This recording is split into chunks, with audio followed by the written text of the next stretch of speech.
जय श्रीमन नारायण। राधे राधे। जय सिया राम। प्रणाम। श्रीमद् भागवत महापुराण कथा कहेंगे अभी, सुनिएगा पूरा। बद्ध, मुक्त और भक्त जनों के लक्षण। भगवान श्री कृष्ण ने कहा, प्यारे उद्धव, आत्मा बद्ध है या मुक्त है, इस प्रकार की व्याख्या या व्यवहार मेरे अधीन रहने वाले सत्विधि गुणों की उपाधि से ही होता है। वस्तुतः तत्व दृष्टि से नहीं। सभी गुण माया मूलक हैं, इंद्रजाल हैं, जादू के खेल के समान हैं। इसीलिए ना मेरा मोक्ष है, ना तो मेरा बंधन ही है। जैसे स्वप्न बुद्धि का विपरीत है, उसमें बिना हुए ही भासता है, मिथ्या है, वैसे ही शोक मोह सुख दुख, शरीर की उत्पत्ति और मृत्यु, यह सब संसार का बिखेरा माया अविद्या के कारण प्रतीत होने पर भी वास्तविक नहीं है।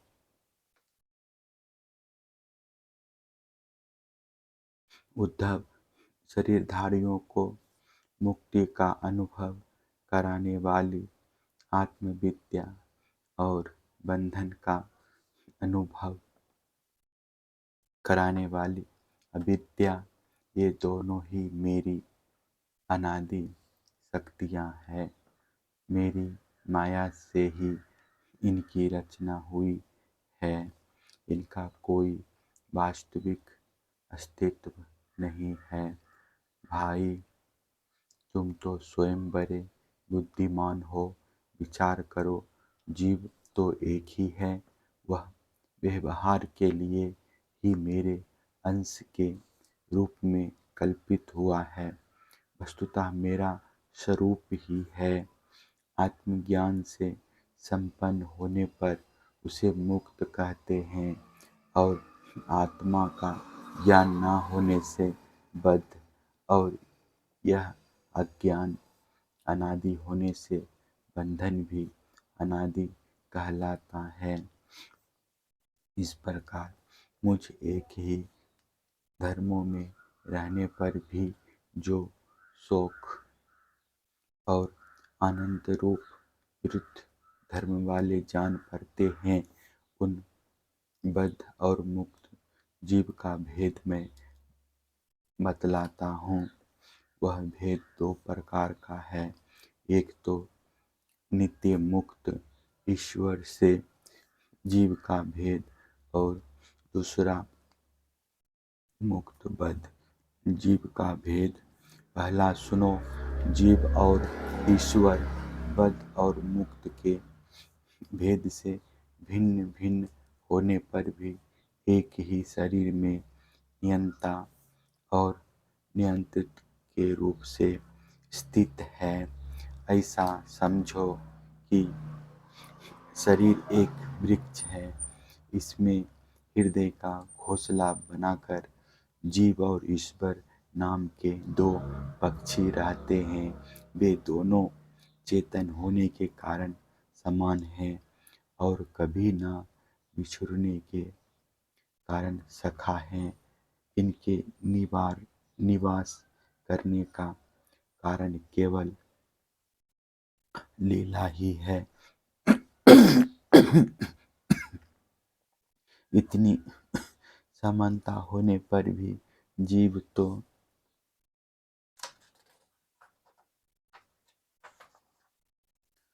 अवतारों का जिसमें यशोगान न हो, वह वाणी बंध्या है। बुद्धिमान पुरुषों को चाहिए कि ऐसी वाणी का उच्चारण एवं श्रवण न करे। प्रिय उद्धव, जैसा कि ऊपर वर्णन किया गया है, आत्मा जिज्ञासा और विचार के द्वारा आत्मा में जो अनेकता का भ्रम है उसे दूर कर दे और मुझ सर्वव्यापी परमात्मा में अपना निर्मल मन लगा दे तथा संसार के व्यवहारों से उपराम हो जाए। यदि तुम अपना मन ब्राह्मण में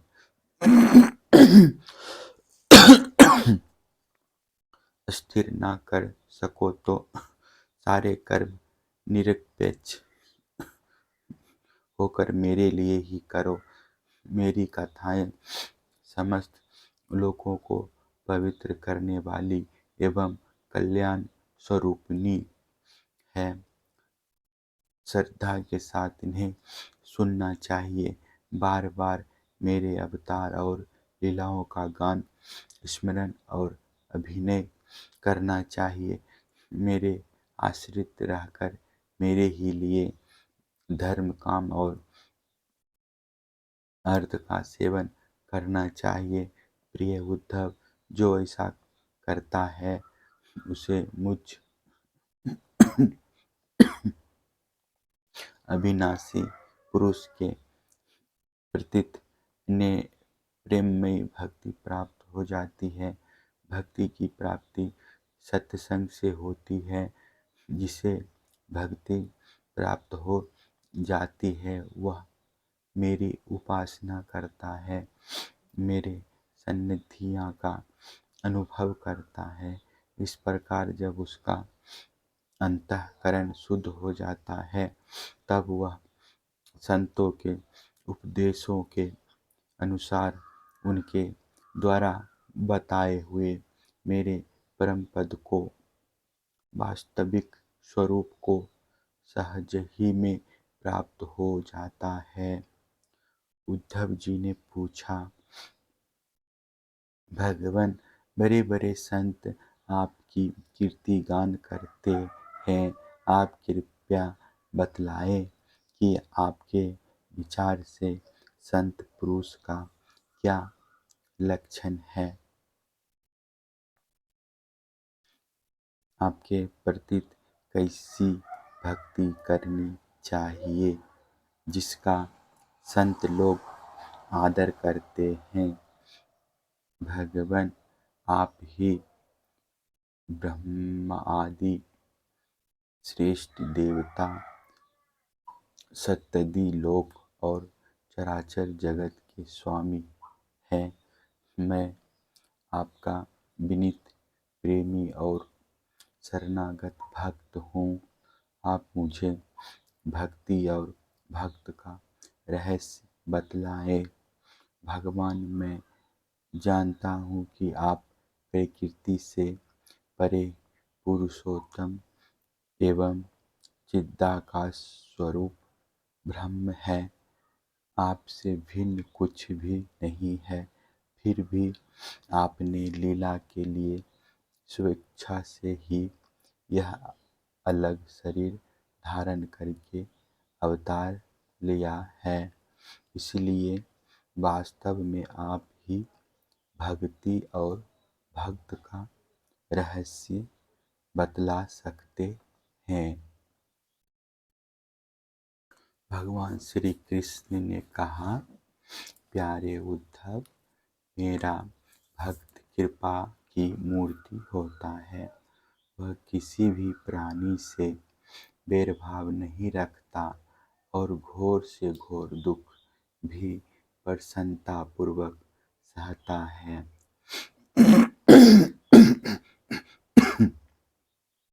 उसके जीवन का सार है सत्य और उसके मन में किसी प्रकार की पाप वासना कभी नहीं आती।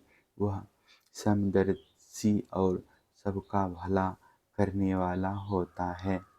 उसकी बुद्धि कामनाओं से कुलसित नहीं होती। वह संयमी, मधुर स्वभाव और पवित्र होता है। संग्रह परिग्रह से सर्वथा दूर रहता है।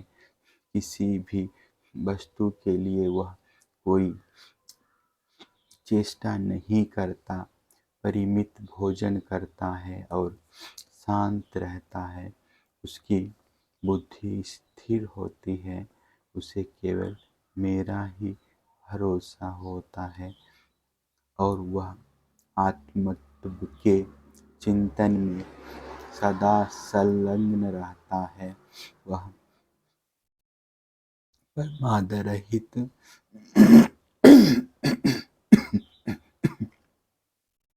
गंभीर स्वभाव और धैर्यवान होता है। भूख प्यास, शोक मोह और जन्म मृत्यु ये छह उसके बस में रहते हैं। वह स्वयं तो कभी किसी से किसी प्रकार का सम्मान नहीं चाहता, परंतु दूसरों का सम्मान करता रहता है।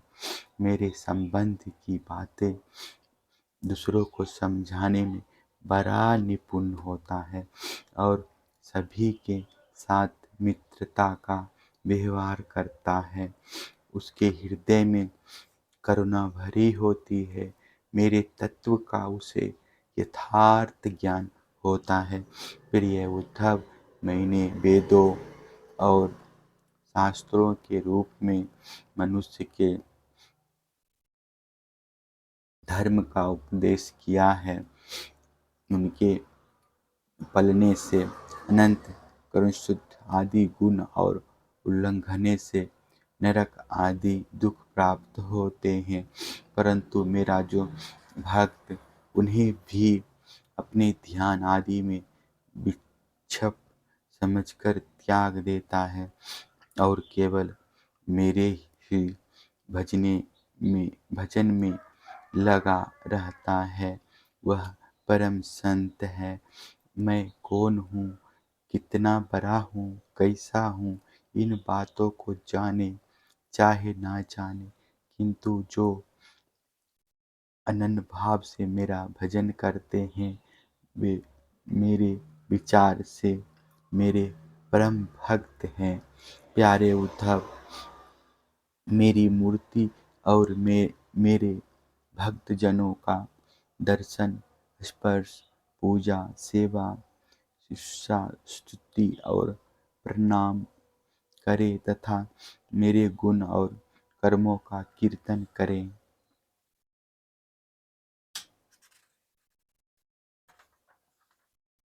उद्धव, मेरी कथा सुनने में श्रद्धा रखे और निरंतर मेरा ध्यान करता रहे। जो कुछ मिले वह मुझे समर्पित कर दे और दस भाव से मुझे आत्मनिवेदन करे। मेरे दिव्य जन्म और कर्मों की चर्चा करे। जन्माष्टमी, रामनवमी आदि पर्वों पर आनंद मनावे और संगीत नृत्य बाजे और